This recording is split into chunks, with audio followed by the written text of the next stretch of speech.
Bienvenidos a todos y a todas a este espacio de conversación que hoy llevamos adelante entre la Facultad de Ciencias Económicas y Red Insignia. Este es un ciclo de charlas de verano que vamos a desarrollar. Esta es la segunda y el tema que trabajaremos hoy es liderazgo femenino en épocas de pandemia o el liderazgo en estos nuevos contextos. Mi nombre es Marita Carbonell y en nombre del equipo de Red Insignia estamos muy contentos de recibirlos en este espacio y poder disfrutar de esta charla de hoy. Antes que nada, decirles que van a tener un espacio a su derecha del chat para que puedan dejar las consultas y las intervenciones.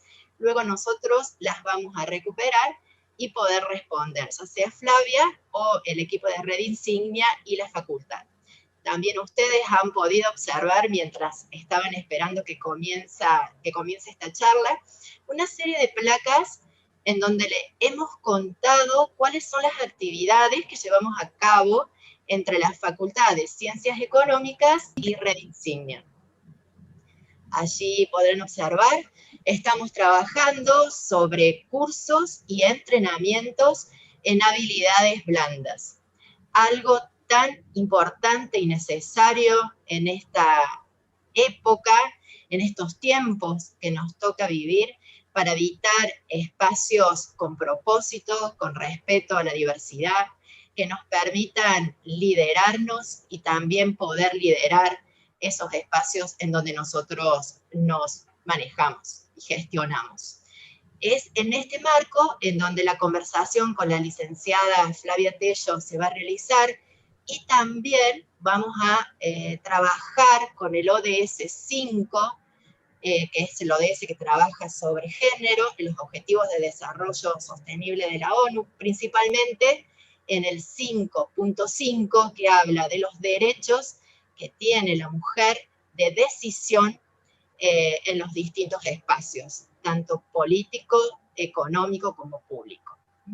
Entonces va a ser en este marco en donde la charla se va a desarrollar. También decirles que esta charla está grabada, ya que la licenciada Flavia Tello vive en Estados Unidos, en Washington, y por una cuestión de agenda la grabamos el martes. Por eso sabemos de la riqueza que tiene esta conversación.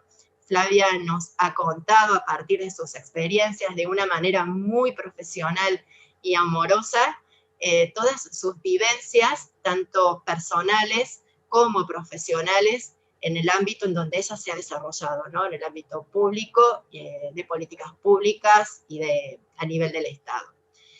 Flavia, ya luego vamos a leer su currículum, pero ha tenido muchas intervenciones y justamente en todos aquellos espacios en donde ella ha intervenido ha sido mucho el aporte. A partir de aquí nos va a invitar, y es muy interesante esto, a pensar, a volver a hacernos nuevas preguntas y también poder armar nuestras estrategias en mira de estas nuevas realidades. Luego de la charla que vamos a tener con la licenciada Flavia Tello, va a haber dos intervenciones, una que está relacionada con el sector público y otra que está relacionada con educación. En el sector público vamos a contar con la presencia y en el sector privado, en el sector educación, vamos a contar con la presencia de Cecilia Mañano. Ella nos va a contar qué es lo que se está haciendo desde la Facultad de Ciencias Económicas y la Universidad de Córdoba en relación a las políticas de género. En el sector privado vamos a tener una intervención muy especial, que es la presidenta de AFAMAC, y nos contará el liderazgo de las mujeres en las máquinas. Contaremos con la presencia de Luciana Mengo. Seguramente va a ser una tarde muy interesante para que podamos aprovechar, para que podamos enriquecer y también para poder sinergizar, que es uno de los objetivos de estos espacios. A continuación, Ceci va a dar la bienvenida en nombre de la facultad y va a presentar la disertante para dar inicio a la charla. Ceci. Bueno, gracias Marita, muchas gracias. Bienvenidos y bienvenidas también a quienes están presentes aquí en la emisión. Desde el programa de género de la Facultad de Ciencias Económicas, junto con la Secretaría de Extensión y la red de graduados, es un placer poder acompañar a la red Insignia en esta masterclass que está a cargo de la licenciada Flavia Tello, y sobre un tema más que interesante, como recién decías Marita, es el tema que nos ayuda a pensar estos nuevos desafíos que tenemos en este contexto post-pandemia, pandemia, post-pandemia. Bueno, y que nos encuentra con muchas situaciones nuevas, con muchas nuevas formas de relacionarnos dentro de nuestros espacios de trabajo y de interacciones, con, bueno, nuevas formas de trabajo que eso combinan lo virtual y lo presencial y que también implican nuevos desafíos, con roles importantísimos de las mujeres en este contexto, las mujeres como cuidadoras, como trabajadoras domésticas, como enfermeras, como primera línea frente a la estrategia de salud, y también mujeres con un rol sumamente activo en los desarrollos académicos y científicos, en lo que tiene que ver con las soluciones sanitarias para hacer frente al virus. De modo que, bueno, es un tema que seguramente las reflexiones y los aportes que nos puede brindar Flavia nos van a ayudar a poder generar nuevas preguntas y poder pensarnos en este contexto.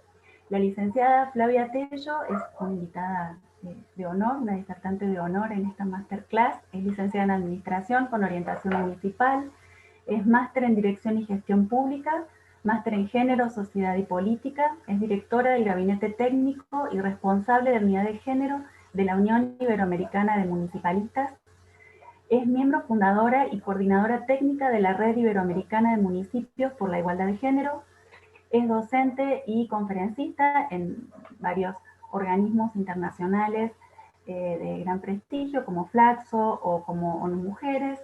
También es promotora y coordinadora académica de la Cumbre Iberoamericana de Agendas Locales y es coordinadora Task Force Iberoamericana sobre liderazgo de las mujeres. De modo que una intervención más que interesante. Y sumamente fructífera seguramente. Así que la escuchamos y quedamos entonces con su disertación, su masterclass sobre el liderazgo femenino en la pospandemia.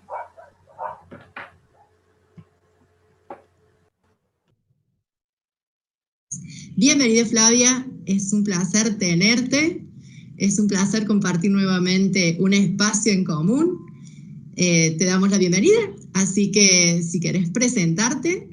Bueno, muchísimas gracias Marita, todo un placer para mí poder participar de este espacio que organizan desde la Universidad Nacional de Córdoba y la Red Insignia.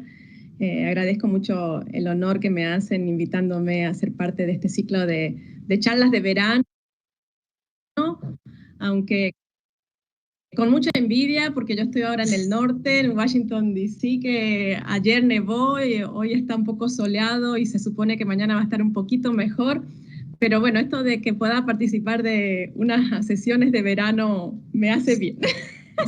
Tal cual, tal cual. Para la mente está bien pensar que estamos colaborando y contribuyendo a que ese calorcito que tienen ahora por Argentina pueda servir también para aprovechar oportunidades de repensar lo que está pasando en estos momentos, ¿no? En estos tiempos tan extraños que nos ha tocado vivir, y sobre todo pensarlos con una mirada de género, ¿no? Desde la perspectiva también de quienes hemos estado al margen muchas veces de las decisiones que se han tomado alrededor de las crisis, de las decisiones y las políticas públicas. Así es que yo creo que esta pandemia finalmente, a pesar de todo lo malo que está trayendo, también nos está aportando esta oportunidad de colocar nuevas miradas, nuevas agendas, de visibilizar desigualdades.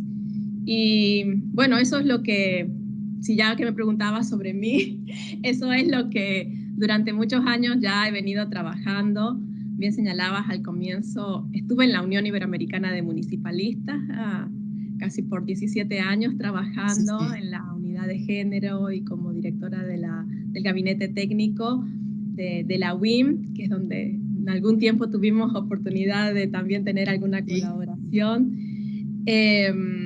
Pero bueno, después de construir y de contribuir a colocar una agenda nueva también para los municipios, que era justamente visibilizar lo que pasa en el ámbito local respecto a los derechos de las mujeres, respecto al uso de los espacios públicos, respecto a cómo se construyen las ciudades, los municipios y cómo pensamos las políticas públicas locales.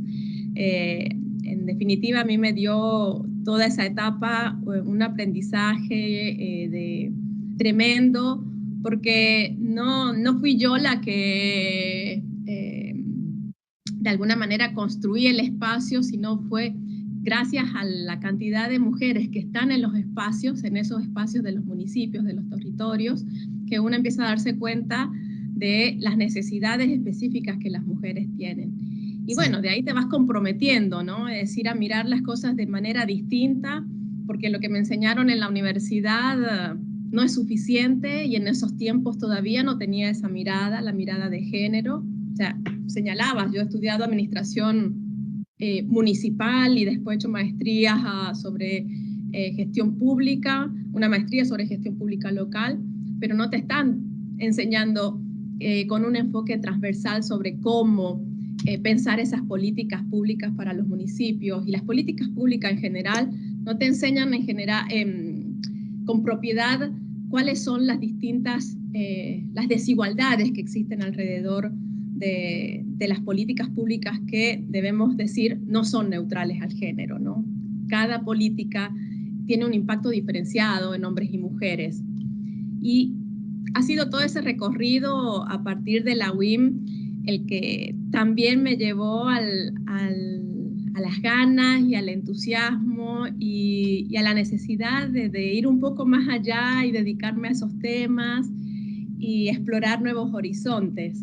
Y bueno, después de casi 17 años en la UIM, tuve la gran oportunidad de unirme a la Comisión Interamericana de Mujeres de la OEA, de la Organización de los Estados Americanos, para coordinar un proyecto precioso que es el Task Force Interamericano sobre el liderazgo de las mujeres, que es una alianza interagencial donde participan 13 organismos internacionales, entre ellos la Comisión Interamericana de las Mujeres, la Comisión Interamericana de Derechos Humanos, la CEPAL, ONU Mujeres, el BID, el PNUD, CAF, la OPS, CEGIB, y 2 organizaciones de la sociedad civil, CLADEM, CIWIL, además de Parlaméricas.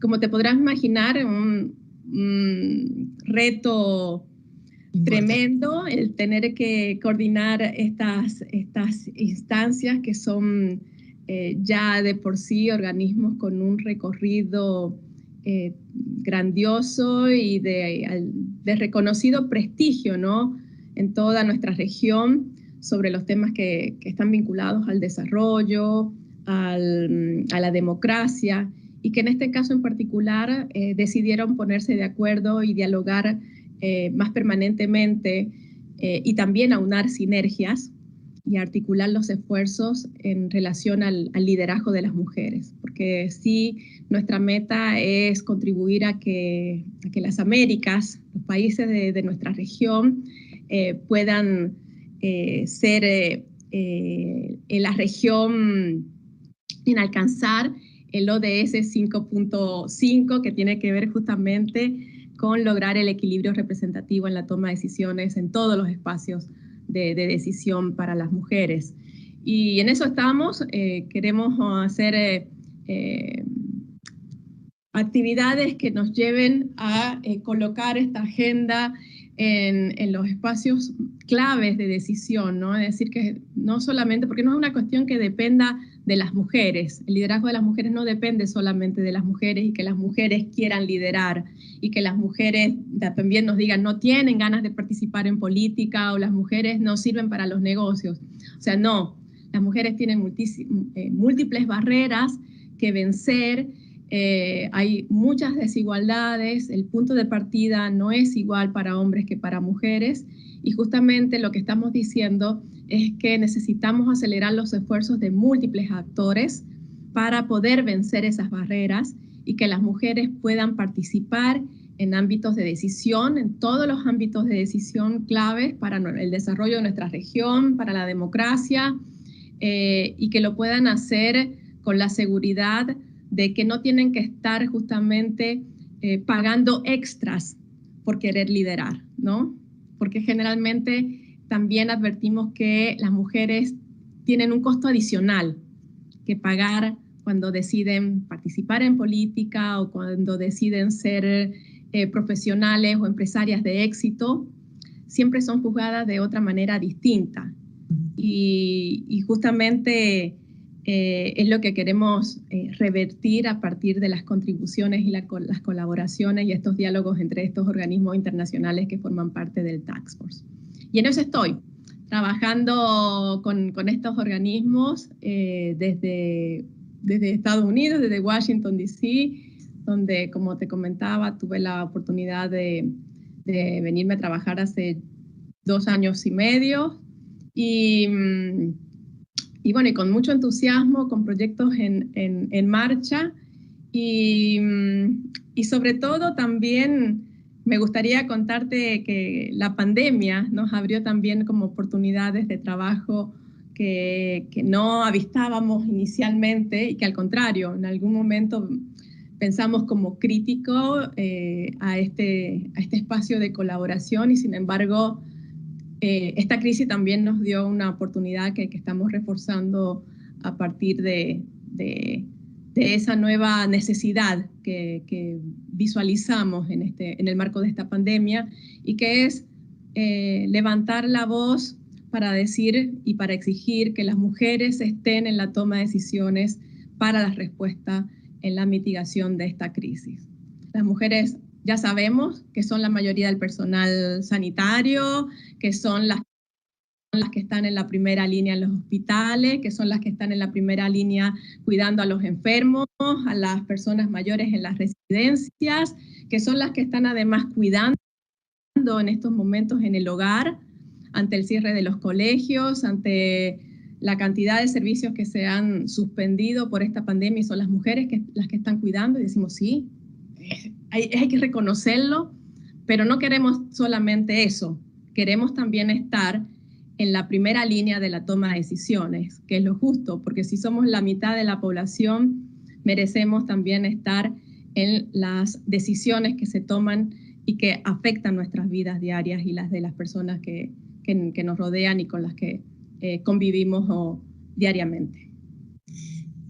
Tomo lo que vos dijiste, totalmente creo que nadie desconoce esa realidad, ¿no? A partir de ahí también nos ha activado, esta pandemia ha visibilizado mucho más esas desigualdades, de las cuales también nos hemos tenido que hacer cargo y a partir de ahí trabajar. Te quería hacer una pregunta antes, por tu experiencia en la UIM y de reconocer la diversidad regional de Latinoamérica, seguramente el abordaje de estas temáticas es distinto de acuerdo a cada lugar, de acuerdo a cada región.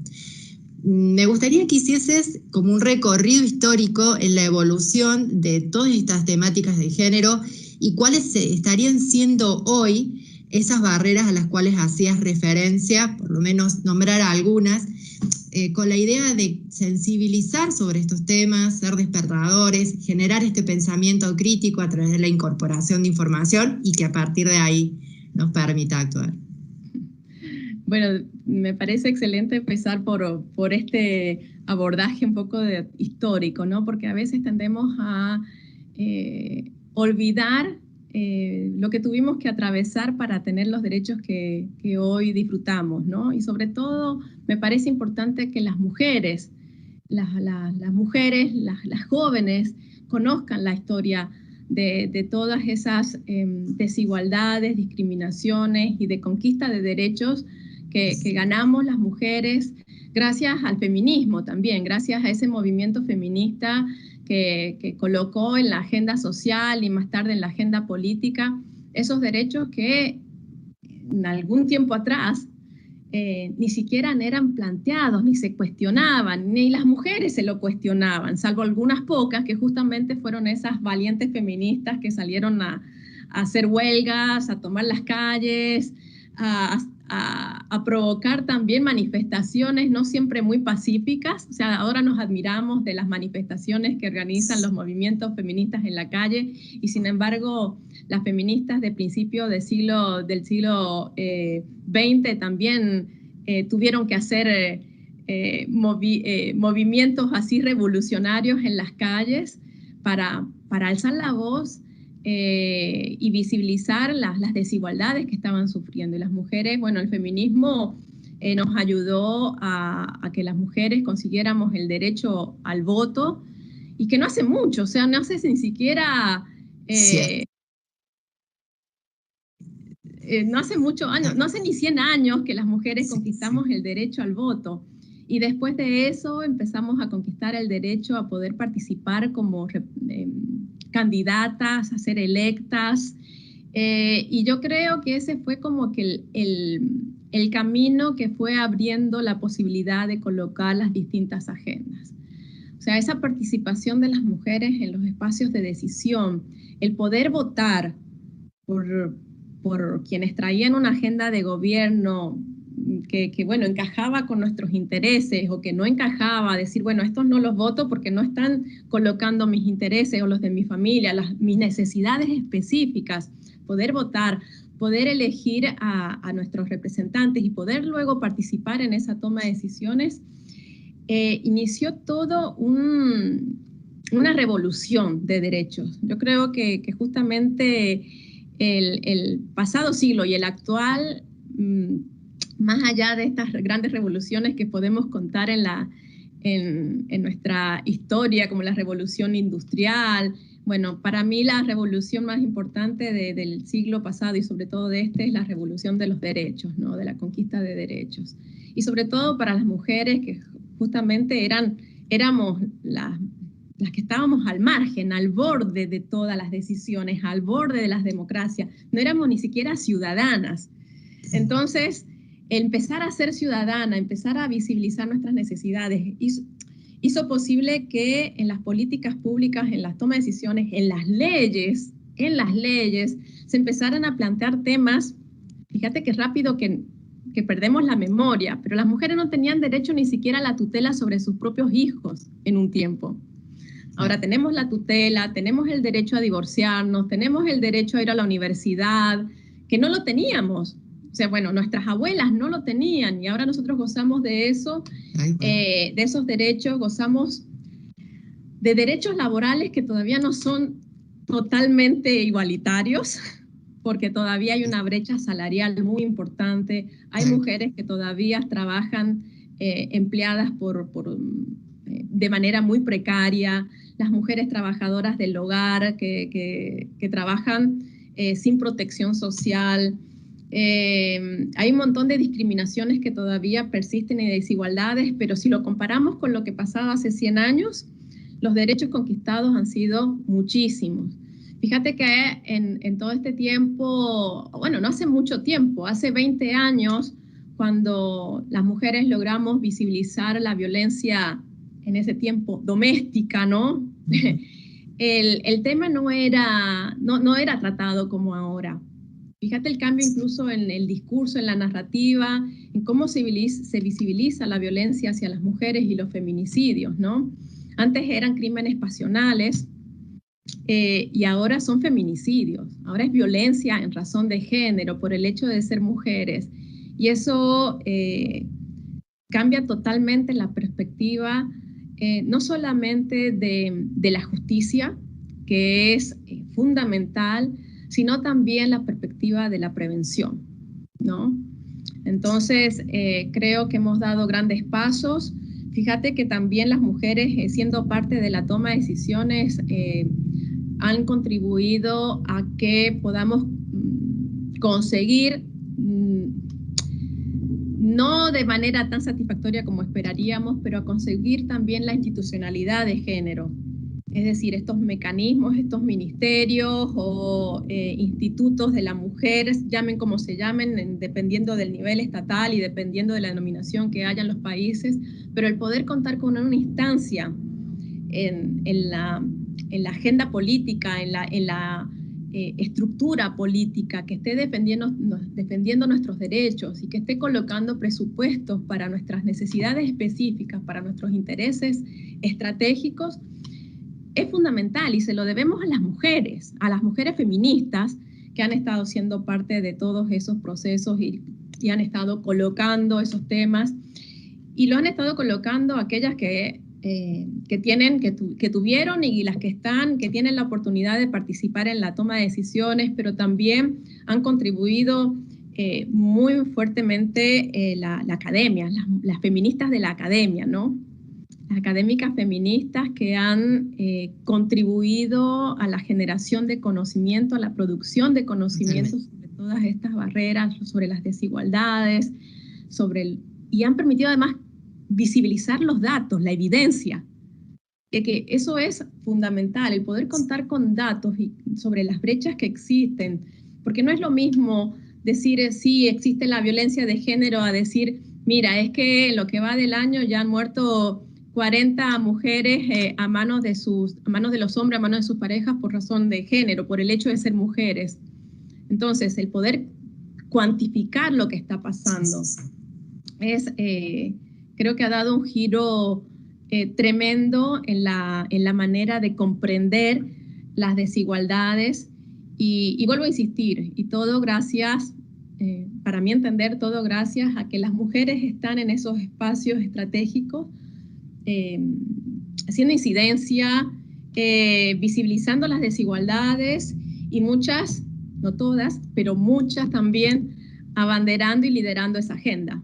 Y cuando digo no todas es porque también tenemos que reconocer que no todas las mujeres que están en los espacios de decisión representan una agenda de género, defienden la agenda de género, es decir, no todas las mujeres están defendiendo la agenda de derechos y eso también hay que reflexionar sobre ello, pero sinceramente hay una revolución feminista en todos los espacios que está alzando la voz por aquellas que no están y está trayendo diálogos muy revolucionarios alrededor de cómo entendemos, cómo debemos entender, concebir el desarrollo de nuestros países, de nuestros municipios, de nuestra región, cómo debemos concebir también las democracias, cómo debemos concebir la inclusión, cómo debemos concebir incluso la mitigación de esta crisis, la salida a esta crisis, ¿no? O sea, ahí justamente tenemos la oportunidad de decir nunca más sin nosotras, ¿no? Nunca más sin nosotras. Y no queremos ser las que están en la casa solo cuidando, queremos ser también las que están tomando las decisiones que nos van a afectar. Basta de intermediarios. Sí, totalmente. Es importante el reconocer, como vos decías recién, esta evolución y esta historia que es más reciente de lo que por ahí somos conscientes, y también reconocer la importancia del conocimiento, de la educación y el compromiso para llevar adelante todas estas acciones que puedan tener impacto y ser sensibilizadoras, ¿no? Los movimientos vienen justamente de reconocer la validez de la acción y accionar desde ahí, ¿no? No son movimientos fundamentalistas, tienen un sentido y por eso vamos todos.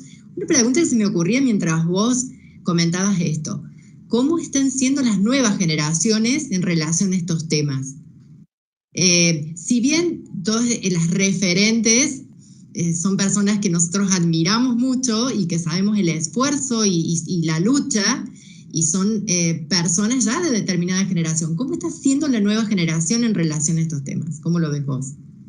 Bueno, en general, la verdad es que yo no sé, estoy muy fascinada con la generación actual, las jóvenes que tienen una voz poderosísima, muchas de ellas, En Argentina incluso hay casos muy relevantes de jóvenes con una voz muy poderosa que no tienen miedo, o sea, que alzan la voz y que tienen un discurso además muy contundente, muy coherente y en muchos casos, para nuestra agenda, un discurso feminista revolucionario nuevamente.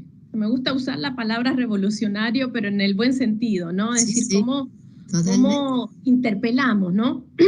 Cómo se interpelan el status quo, cómo se interpela en lo que hemos concebido como democracia y cómo se interpela también las relaciones de poder. Y las jóvenes están interpelando todo esto de una manera muy valiente, con mucho coraje, tomando las calles, tomando las instituciones, o vuelvo a decir, en el buen sentido, tomándolas en el sentido de decir, apropiándose de esos espacios y reclamando esos espacios para alzar sus voces.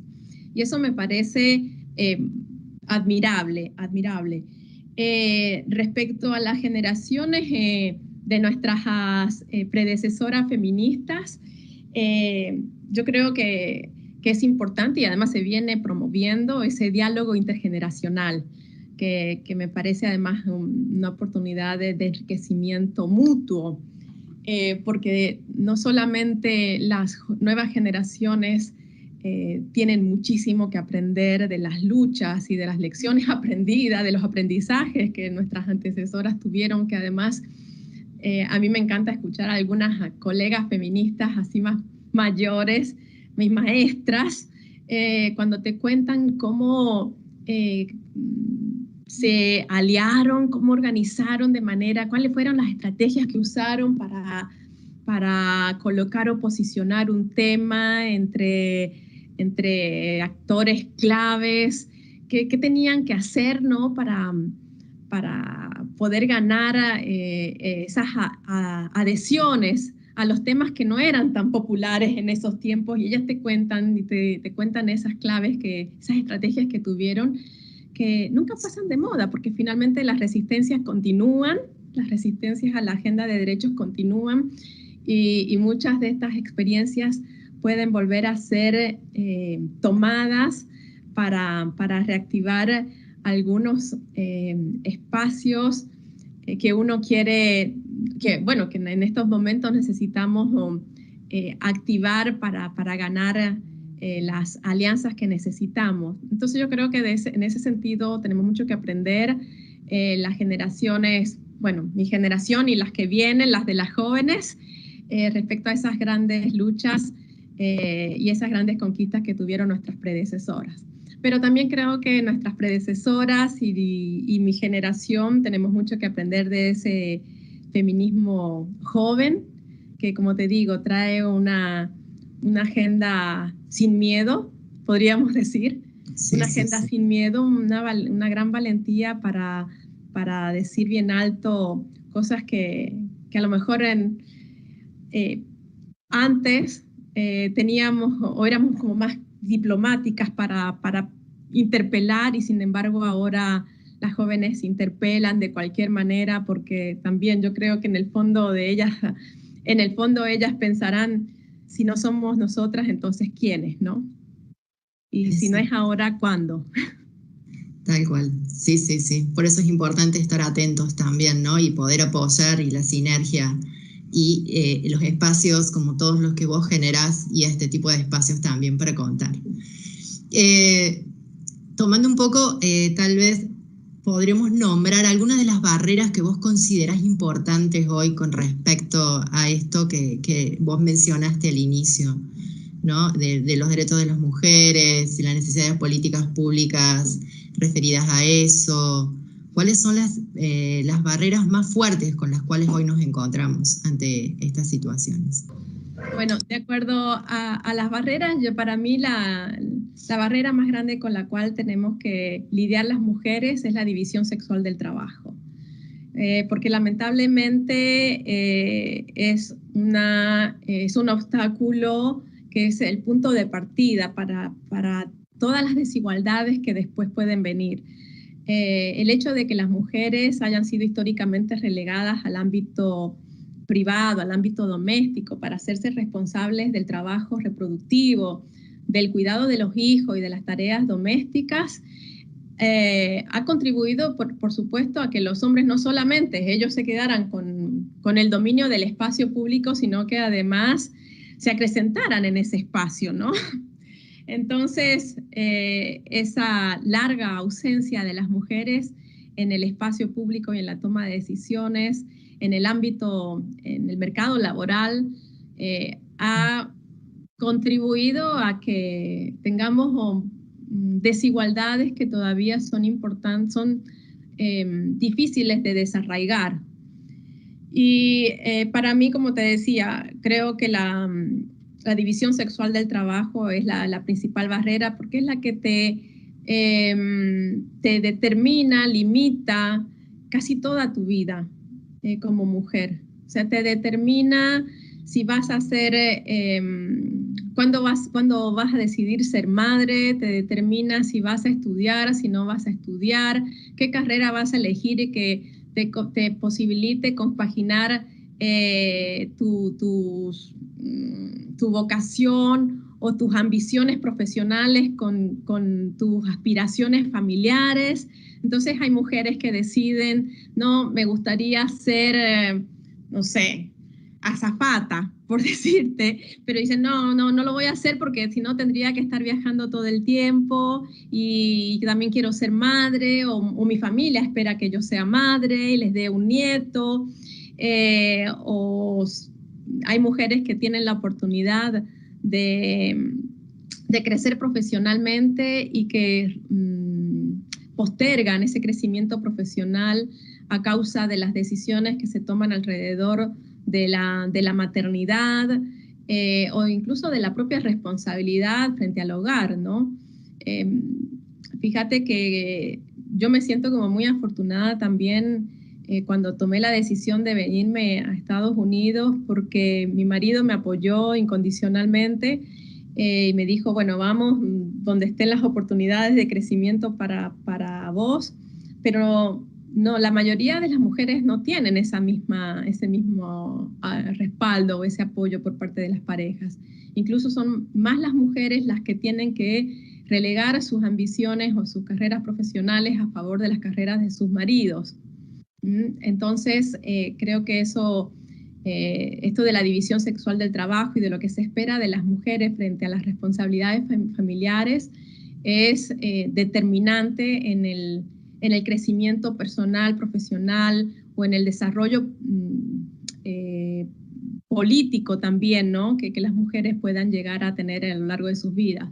De hecho, había una encuesta muy interesante en Argentina ya hace algunos años, hace varios años también, donde se había consultado a los parlamentarios, a los diputados y diputadas, y habían entre las mujeres que estaban diputadas, la mayoría estaban o divorciadas, o eran viudas, o eran solteras, o tenían los hijos ya mayores de 20 y pico de años. Sin embargo, los diputados no tenían ese problema, podían ser diputados y tener hijos pequeños, porque en realidad ellos no se tienen que estar ocupando de la crianza diaria, cotidiana, de las responsabilidades de la educación de los niños, porque ya están las mujeres para eso. Y en esta pandemia hay que volver a poner la alarma en esto, porque justamente el cierre de los colegios, este confinamiento, quédate en casa, lo que ha hecho también es contribuir a esa sobrecarga del trabajo de cuidado por parte de las mujeres. Las mujeres han pasado de haber sido las que estaban siendo las responsables casi únicas del cuidado de sus hijos y del hogar, ahora ocuparse también de los maridos que muchas veces también están en casa, de los adultos mayores, de las personas dependientes y sin días de descanso, y muchas además teniendo que compaginarlo y conciliarlo con las responsabilidades profesionales, laborales que siguen manteniendo aquellas que tienen la fortuna de poder mantener sus empleos en este contexto, porque además quienes están pagando el costo de esta recesión económica son las mujeres. De hecho, hay otros estudios que están empezando a alertar de que muchas mujeres están resignando sus carreras profesionales en esta oportunidad de recuperación económica para poder quedarse al cuidado de sus familias. Y CEPAL mismo ya está alertando en un estudio reciente de que el crecimiento, la autonomía, el crecimiento económico de las mujeres va a retroceder 10 años con esta pandemia. Entonces, como decía, bueno, el tema de la división del trabajo, la sobrecarga de cuidados en las mujeres, pero también las desigualdades económicas, la maternidad supone también una barrera por la misma división sexual del trabajo y este trabajo de cuidado que te señalaba antes, pero el hecho de que las mujeres sean las responsables casi en exclusivas de la maternidad supone también una pausa muy importante en la vida de las mujeres, una pausa muy importante. Por tanto, es fundamental repensar que la maternidad, paternidad tiene que ser compartida y si bien esto podemos trabajarlo como pactos dentro de nuestro hogar y decir, bueno, creamos acuerdos con nuestras parejas y nos hacemos responsables, colaboramos mutuamente en la crianza de los hijos y en las responsabilidades domésticas, pero también necesitamos políticas de Estado que estén presentes y también se hagan responsables de esos servicios que se prestan dentro del entorno familiar y de los costos que esto también tiene, ¿no? Por tanto, no solamente hay que pensar en la ampliación de los permisos o de las licencias de maternidad, sino también en el reconocimiento y la ampliación de las licencias de paternidad para que los papás también se hagan cargo cuando tienen un bebé y posibiliten a la mujer que no sean la única que asume el costo de tener hijos. Que finalmente, como te digo, o sea, son barreras que influyen en el desarrollo personal de la mujer, pero si nos referimos al liderazgo, en términos de liderazgo, son limitantes muy importantes, muy importantes. Sí, había leído estas estadísticas que vos acabas de mencionar con respecto al retroceso de la evolución de las mujeres a causa de la pandemia. De todas maneras, no podemos no asumir que nos ha superado esta situación y que la mayoría ha hecho lo que ha podido, ¿no? En estos casos, las realidades económicas y demás, el impacto que ha tenido, no hemos podido controlar sus efectos como se hubiese querido. Pero, teniendo en cuenta esta situación, ¿qué nos podrías decir vos con respecto al liderazgo de las mujeres para fortalecerlas en estos momentos, en donde más se necesita, justamente por todas estas barreras que vos estabas mencionando y por todas estas desigualdades que se han profundizado en la pandemia? Bueno, a mí me parece fundamental, si nos referimos al liderazgo de las mujeres, el poder reconocer también en estos tiempos y en este marco, en este contexto, esto que, bueno, no somos las mujeres las únicas que lo estamos diciendo, sino alrededor de todo el mundo se viene reconociendo los liderazgos destacados de algunas de las mujeres líderes de algunos países que se vienen destacando por una gestión eficaz en la respuesta de esta pandemia. Las líderes como las jefas de gobiernos de Nueva Zelanda, Islandia, Taiwán, Dinamarca, Noruega, que bien se han destacado sobre todo por una gobernanza efectiva, ¿no? Y creo que hay algunos rasgos que son importantes señalar de los liderazgos de estas mujeres que tienen que ver con, por ejemplo, la valentía que han tenido algunas de ellas, muchas de ellas, en tomar decisiones críticas a tiempo. Cuando todavía aquí y en muchos países del mundo se estaba negando la pandemia, algunas de ellas decidieron cerrar fronteras, cerrar colegios y podríamos decir que irónicamente algunos hasta se reían de ese tipo de decisiones, pero ellas dijeron no, o sea, Hay que tener el valor de tomar. Es como que más intuitiva, decís vos, y hay que aprovechar esa capacidad. No sé si intuitiva, no sé si la cuestión es que sean intuitivas. Hay una característica más o un rasgo común más entre ellas que yo creo que ha sido fundamental en esto y que tiene que ver con que estas mujeres han tenido un reconocimiento a la ciencia, a la escucha, y eso está dado por también el poder de escucha, que es una de las habilidades importantes de los liderazgos exitosos, la capacidad de escucha. Y estas mujeres se han abierto a escuchar a científicos, científicas, a los especialistas de la salud, y no han tomado decisiones hasta escucharlos.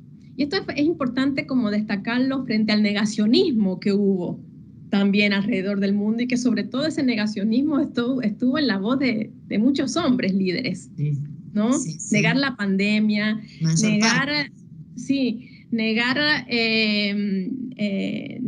la existencia, o negar la gravedad, las recomendaciones para la prevención, negar la necesidad de la vacuna. Bueno, negar hasta que esta crisis, esta pandemia los desbordó todo. Y hay algunos que, como sabrás bien, hay algunos líderes en nuestra región que todavía la siguen negando, ¿no? Sí, tal cual. Siguen sin usar la mascarilla, siguen... Bueno, ¿qué vamos a contar? Pero yo creo que ese punto es importante en estas mujeres líderes que tienen que ver con esa capacidad de escucha. O sea, y podría en algunos momentos definirse como intuición, pero yo creo que es esa habilidad, ese poder que las mujeres de alguna manera hemos desarrollado para escuchar. Y que no es una cuestión de genética, porque no hay liderazgos femeninos. A mí me gusta hacer también esa distinción. No hay liderazgos femeninos, hay liderazgos de las mujeres, que además son muy distintos entre sí. No hay una caracterización que coincida para todas las mujeres que están en posiciones de liderazgos. No lo hay para nadie, ¿no? Obviamente. Para nadie, efectivamente, porque igual que han habido estas líderes que se han destacado por una gobernanza acertada, por la capacidad de escucha, por una comunicación efectiva, porque también hay que reconocer cómo estas mujeres se han dirigido a sus poblaciones, a su ciudadanía. Sí. Se han dirigido de una manera que apelaba al cuidado comunitario, al cuidado colectivo, y han hecho llamados al cuidado colectivo. Y también algunas de ellas también se han destacado por poner justamente, por la integridad que han tenido en su accionar, en lo que decían y hacían como personas individuales.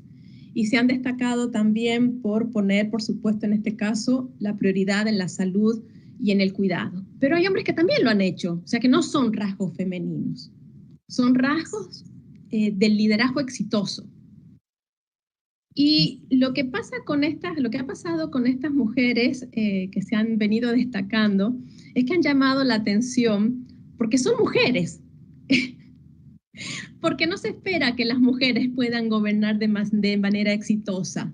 Al contrario, siempre se está cuestionando las capacidades de liderazgo de las mujeres, que las mujeres no son tan buenas para liderar, que las mujeres tienen menos capacidades.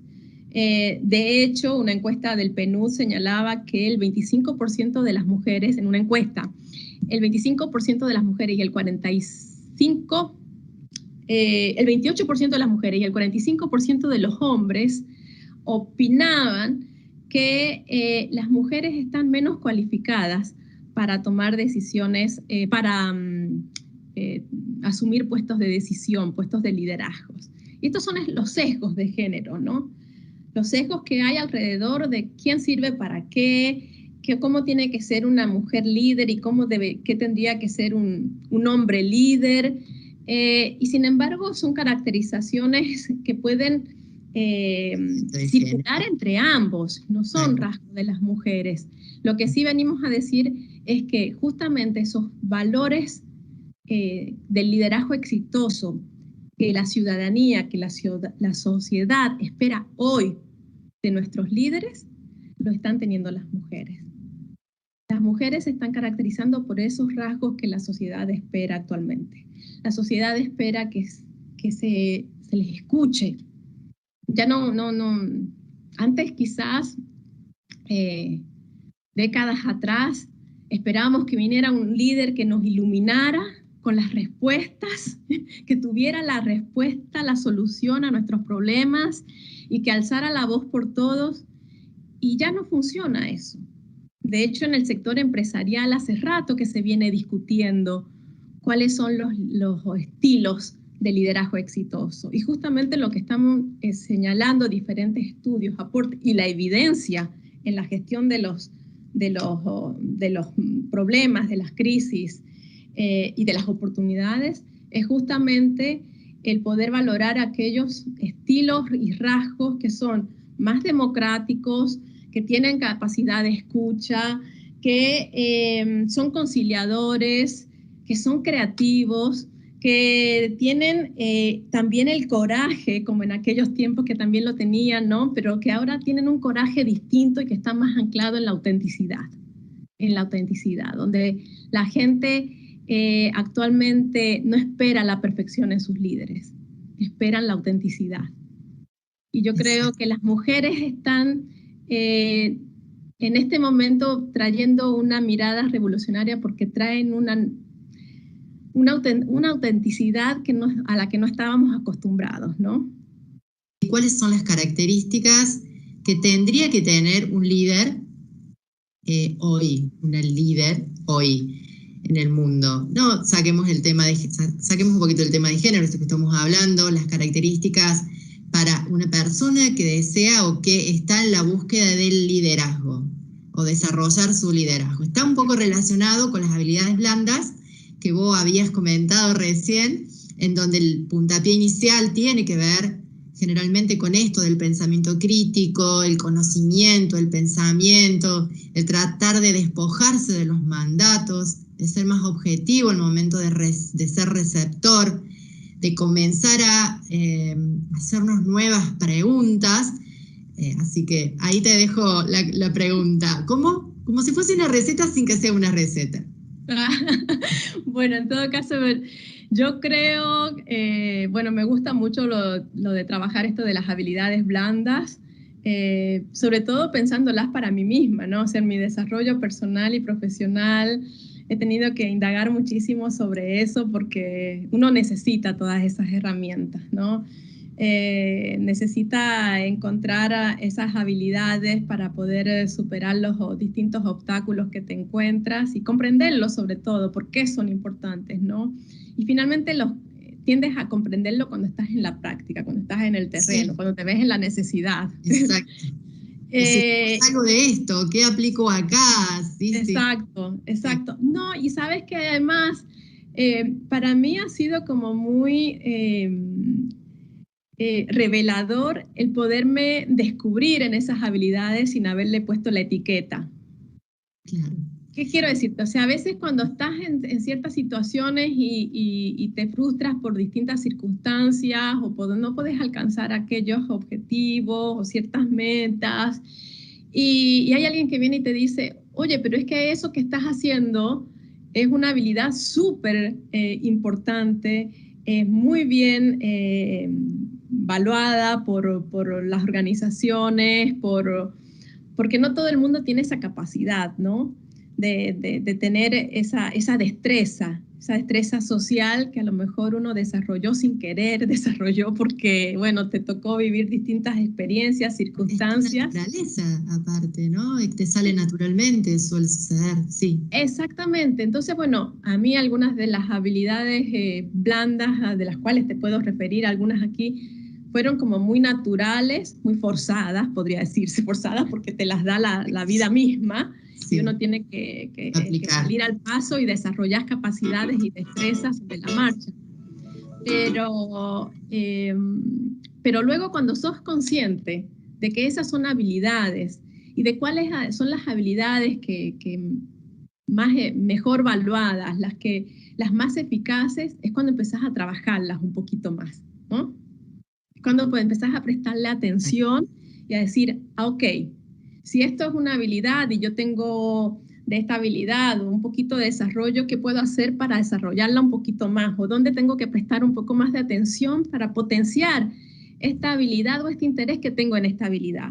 Esto que sé hacer de alguna manera en mi ámbito pequeñito de relaciones, ¿cómo puedo potenciarlo para desarrollar mis capacidades, para potenciarlas, para poder ganar influencia, para poder conseguir el trabajo que quiero, para poder escalar o promocionar en el ámbito laboral? Entonces, cuando uno es consciente, es cuando dices, ok, vamos a trabajar en esa habilidad.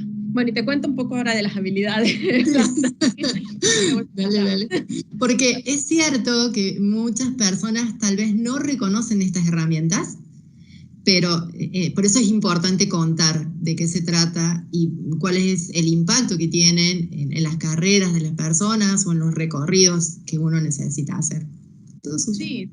De hecho, porque son habilidades que no son las de habilidades duras, no son las habilidades que te enseñan. O sea, no te las enseñan en la escuela, no te las enseñan en la universidad, te las enseña la vida misma. Pero son habilidades que deberían empezar a enseñarte al menos en las universidades. Sí. O incluso en la secundaria deberían enseñarte cómo empezar a desarrollar esas habilidades. Para mí, y si volvemos a enfocarnos en el tema del liderazgo, porque bueno, habilidades sociales se pueden tener para muchos ámbitos, para tener buenos amigos, para ser una persona sociable, pero si lo que estamos hablando es justamente de liderazgo, para mí una de las habilidades blandas más importantes es el poder tener un liderazgo catalizador. Cuando digo liderazgo... Cuando hablo de liderazgo catalizador es cuando podemos tener, cuando tenemos que centrarnos en ese círculo, en nuestros pequeños círculos de influencia y pensar muy bien de qué manera vamos a poder encender la mecha de quienes están al lado. ¿Viste? Cuando, no sé, quisiera proponerte como imaginarnos una imagen, ¿no? Donde hay un fósforo y varios fósforos al costado y uno encendido. Entonces, ¿cómo hacemos para encender el siguiente fósforo y que el siguiente encienda el siguiente, al que sigue y el que sigue, al que sigue? Entonces, yo creo que justamente estos nuevos rasgos o valores que nuestra sociedad espera de los líderes, de las líderes, es justamente el que puedan tener no un liderazgo individualista, sino un liderazgo compartido, un liderazgo colectivo, un liderazgo que sea genuino al trabajar de manera colectiva, que tenga un interés genuino en los demás y en poder sacar también y añadir valor a cada persona que está a nuestro alrededor. Porque finalmente se trata de cómo añadimos valor a los demás, no el valor para uno mismo. Ese liderazgo ya no lo queremos. No lo queremos, no lo quieren ni siquiera las compañías, quieren ese tipo de liderazgo. O sea, necesitamos esos liderazgos que se centren en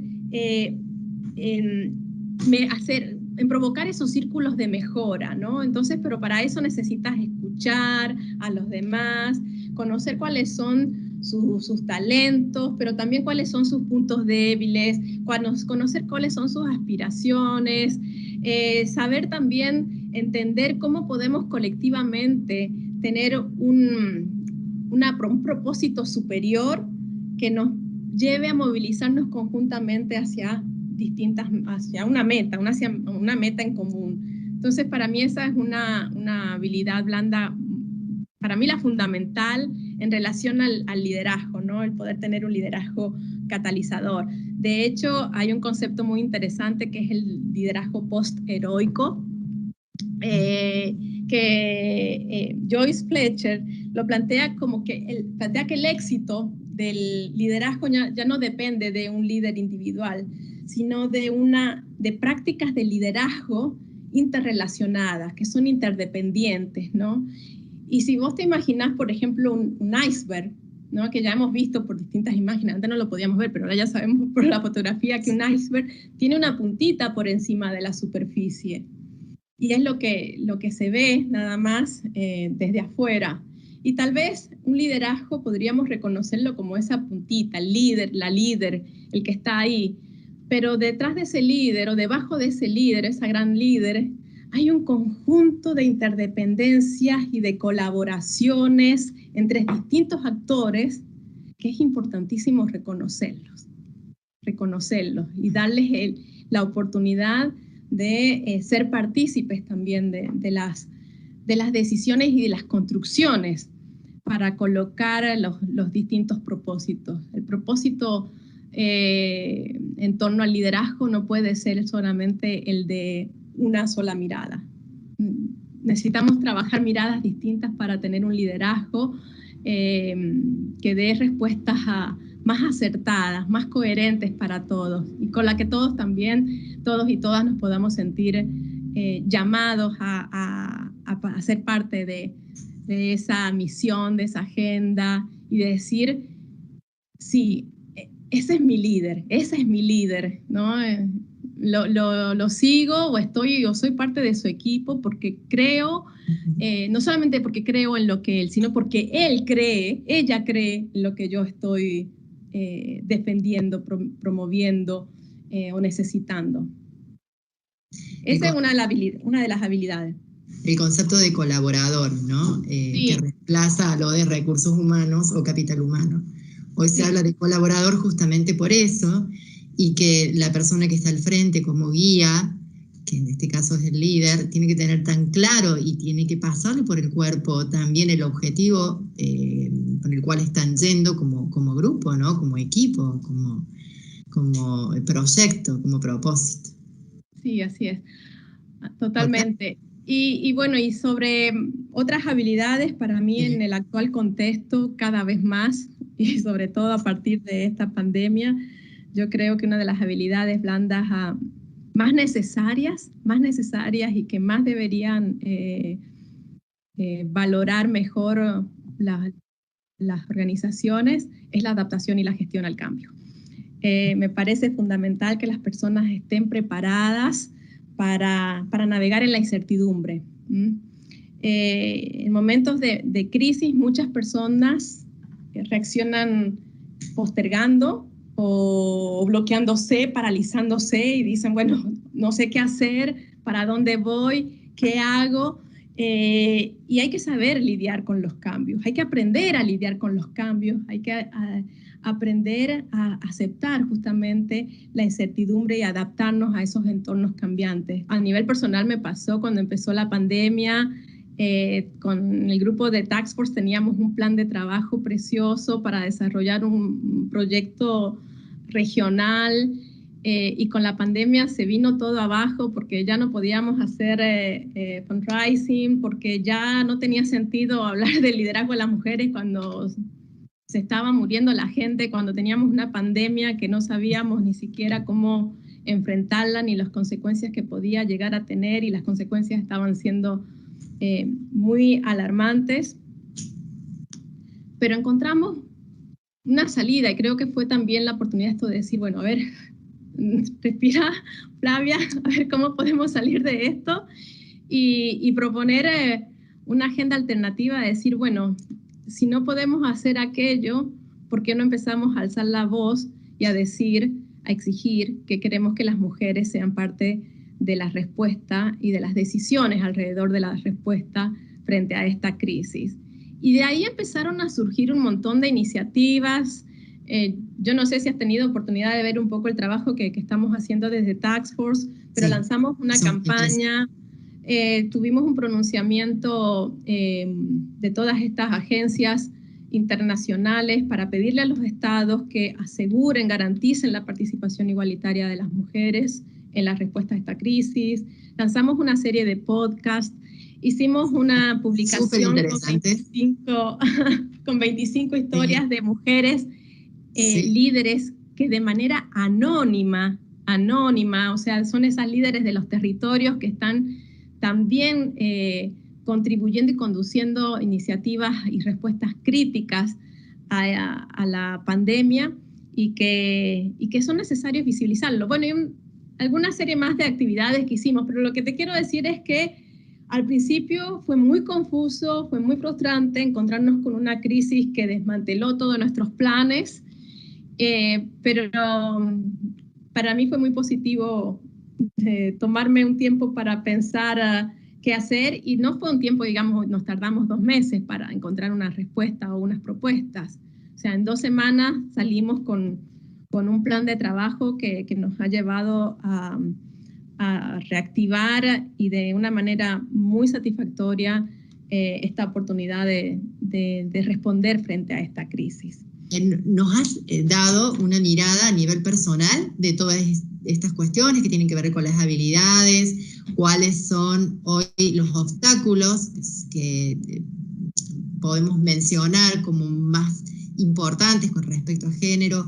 A nivel institucional, ¿cuáles serían los caminos que tienen que seguir las organizaciones, las instituciones aquí en Argentina? Desde la Facultad de Ciencias Económicas, desde la Universidad Nacional de Córdoba, se están generando acciones muy interesantes que también luego se van a compartir en relación a género. También desde el tercer sector social y solidario hay comisiones específicas de género que están trabajando muchísimo a nivel nacional y también relacionándose a nivel internacional. ¿Cuáles serían los caminos para que estas organizaciones puedan relacionarse contigo o con instituciones relacionadas? ¿Por dónde tendríamos que ir? Bueno, a ver, creo que en este gran desafío de la crisis, en este gran desafío de cerrar las brechas de desigualdad, de fortalecer nuestras democracias, de pensar en la recuperación en la salida a esta crisis, las responsabilidades son compartidas. Tenemos que hacernos corresponsables. Y eso es un fundamento de la gobernanza que necesitamos potenciar, y solamente creo que se logrará a través del diálogo entre todos los actores que forman parte de nuestras sociedades. Y por una parte, la principal responsabilidad la tienen los estados, ¿no? En primer lugar, sí, son quienes tienen la responsabilidad por garantizar los derechos y por la prestación de los servicios, por asegurar el estado de derecho, el estado de bienestar, sin que nadie quede atrás. Tienen la responsabilidad de que todas las prestaciones alcancen al conjunto de la población y no solamente a los privilegiados. Entonces, para mí es fundamental que las instituciones públicas, el Estado, tome la rienda de esta gran transformación, pero no puede tomarla y salir a andar por este camino en solitario. En este camino son necesarias también otras instancias que colaboran, que son claves en cada ámbito. Mencionaba la Universidad Nacional de Córdoba, y como todas las universidades y las instituciones académicas, es fundamental que puedan, o sea, es fundamental reconocer cómo contribuyen a la generación de conocimiento, a la producción de conocimiento, a la cultura, a la educación, y la educación es la que finalmente transforma. Entonces, hay un papel clave por parte de las instituciones académicas, el poder transformar también la manera en cómo se educa, la manera en cómo se transmite la cultura, en qué tipo de cultura, en qué tipo de narrativa queremos transmitir y extender para definir nuestra identidad cultural. Que sí, que tenemos una identidad cultural, pero no podemos permitir que esa identidad cultural tampoco sea ahora colonizada por ideas nuevas o fundamentalistas o negacionistas. Tenemos que contribuir a que nuestra cultura sea una cultura de vanguardia también, de vanguardia sobre todo en la comprensión de los derechos. Y como te digo, en ese sentido, las universidades, las instancias educativas juegan un papel fundamental. Luego tenemos el sector social, la sociedad civil organizada, y ahí hay que reconocer que están jugando, especialmente en el marco de esta pandemia, un papel Fundamental. Crítico en las respuestas en los territorios. Son quienes conocen las desigualdades, las necesidades específicas, son quienes pueden atender las problemáticas de una manera más coherente, y creo que es fundamental el reconocimiento hacia ese trabajo que desarrollan las organizaciones sociales, las personas. Hay que reconocer el trabajo que hacen las personas en esas instituciones, que en la mayoría de los casos lo hacen de manera solidaria, sin percibir remuneración alguna, y lo hacen porque tienen un propósito un propósito colectivo, de contribución al bienestar colectivo, que son realmente los líderes y las lideresas más auténticos que podemos llegar a tener y a reconocer. Sí, entonces, generalmente son anónimos. Generalmente son anónimos también y se han encontrado con obstáculos como la brecha digital y situaciones muy complejas. Y en el tema de educación particularmente han dado respuestas increíbles. Total, sí, totalmente. Y bueno, fíjate en el caso también de otro flagelo tan importante del cual no hemos tocado en esta conversación, pero bueno, no me puedo olvidar de señalarlo, que es cómo se han incrementado las violencias hacia las mujeres durante esta pandemia. Increíble. O sea, no vamos a detenernos en ese punto, pero hay que reconocerlo como una problemática tremenda, a la que justamente han salido a responder las organizaciones sociales, las organizaciones de mujeres en los territorios, han sido las que han salido también a prestar ayuda a esas mujeres que están en situación de inseguridad, en situaciones que están atentando contra sus vidas. Y otro sector fundamental son las empresas.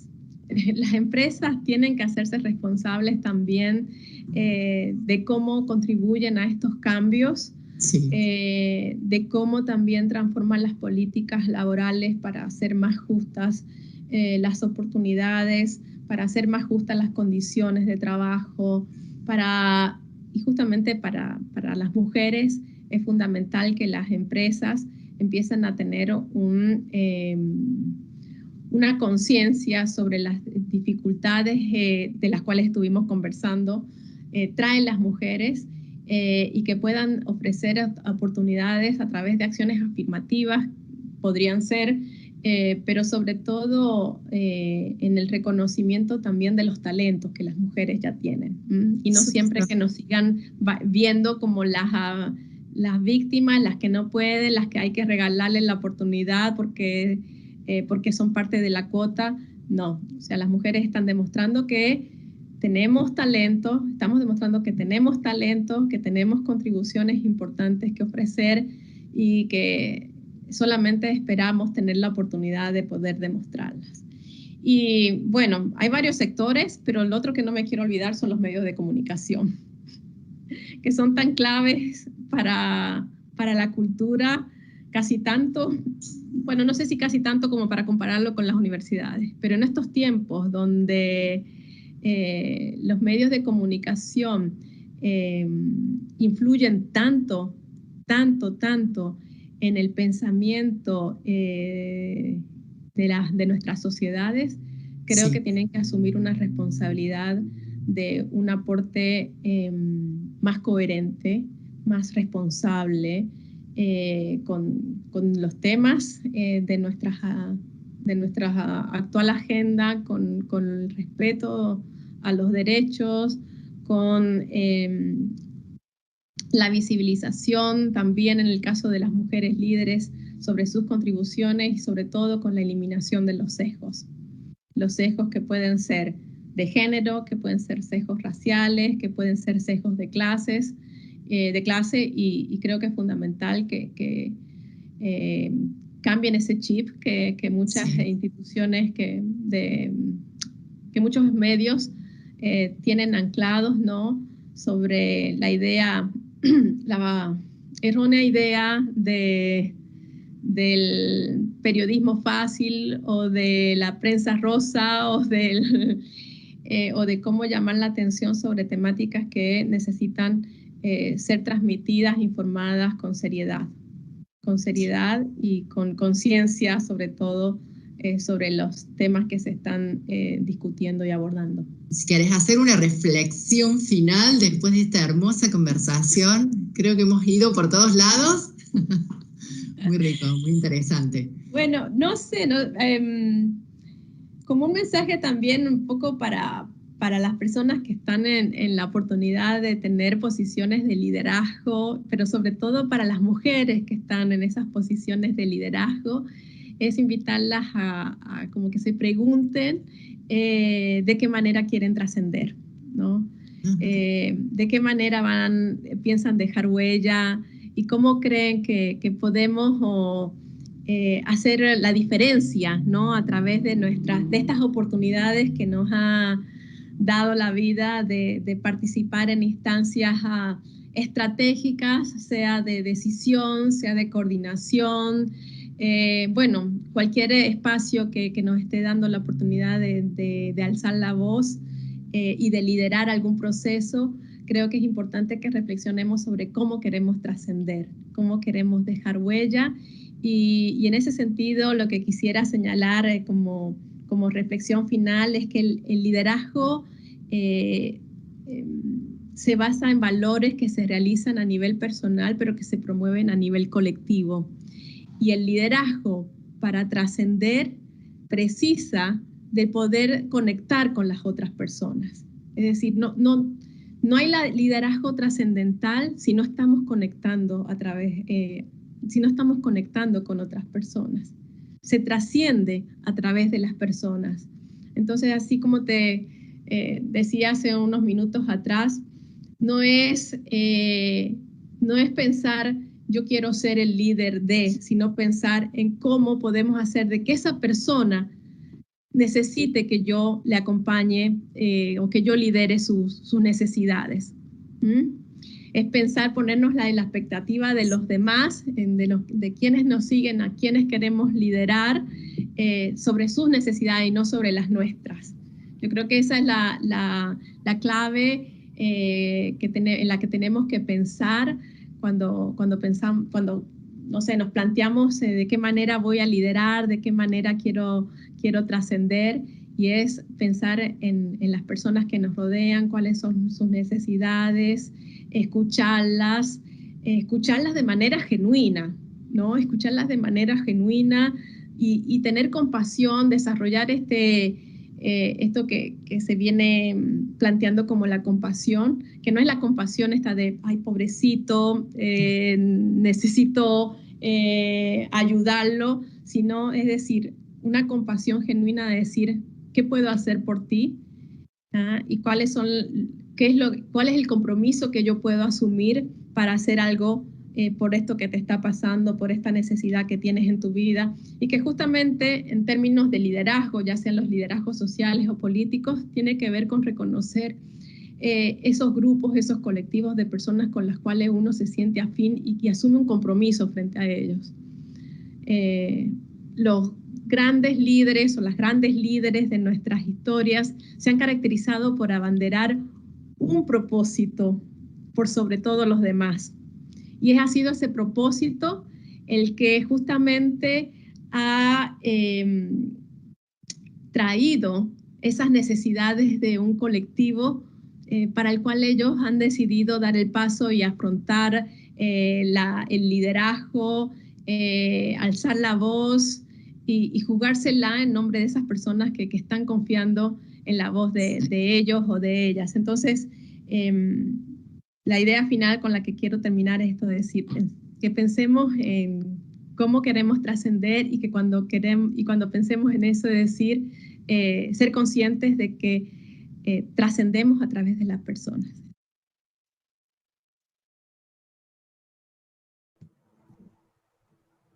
Bienvenido, Flavia.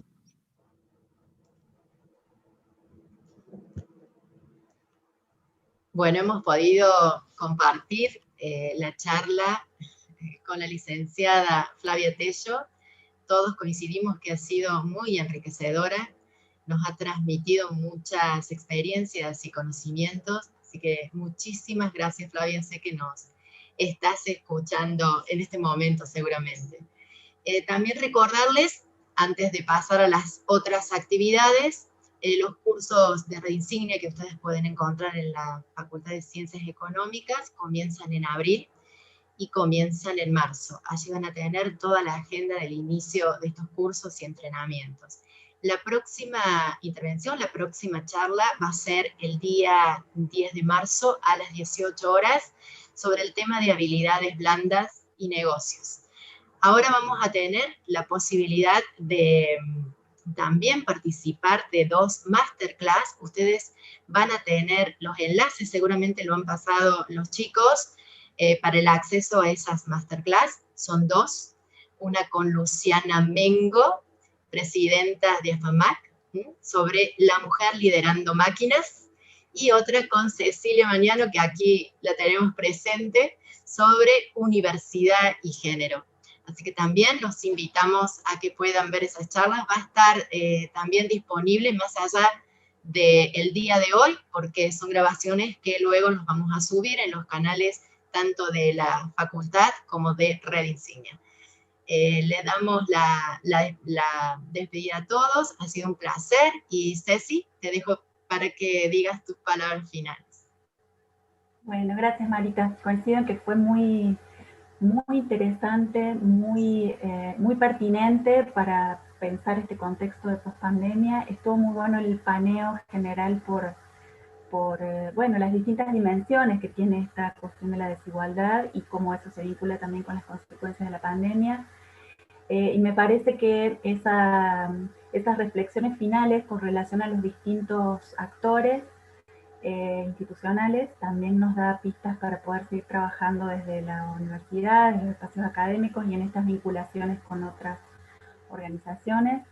Y también pensando en esto que ella plantea, con lo cual coincido completamente, esto de pensar como germen de la desigualdad la cuestión de la división del trabajo, ¿no? Cómo podemos ir desarmando esa división desde el punto de vista cultural, tanto a nivel micro en nuestras relaciones, como también desde lo que podemos aportar desde las organizaciones para bueno, poder generar medidas que vayan acompañando esa posibilidad de compatibilizar tiempos de trabajo y tiempos dedicados al cuidado, licencias, ¿no? Bueno, hay como muchas medidas para poder ir avanzando, para también generar los espacios, las posibilidades, las oportunidades para que también las mujeres podamos ocupar esos lugares estratégicos institucionalmente que permiten ejercer el liderazgo como planteaba Flavia. Así que, bueno, me llevo también muchas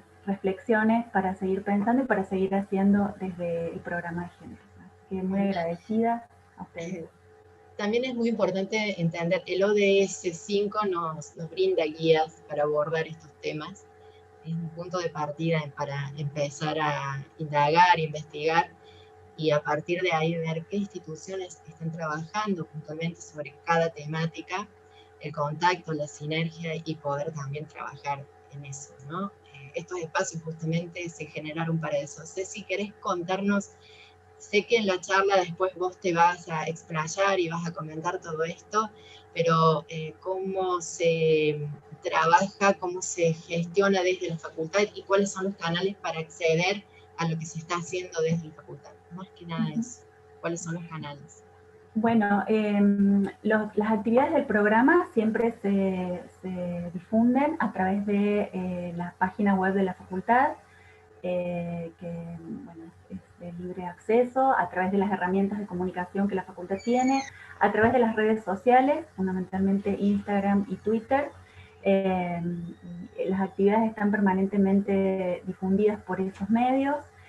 También tenemos un espacio propio del programa dentro de la página web de la facultad, en donde está la conformación del espacio, cuál es el plan de trabajo, ahí tenemos como información general, y en donde también se puede acceder a estos videos, este material audiovisual en el que estamos trabajando, del que bueno, también podrán ver más información en la charla que sigue.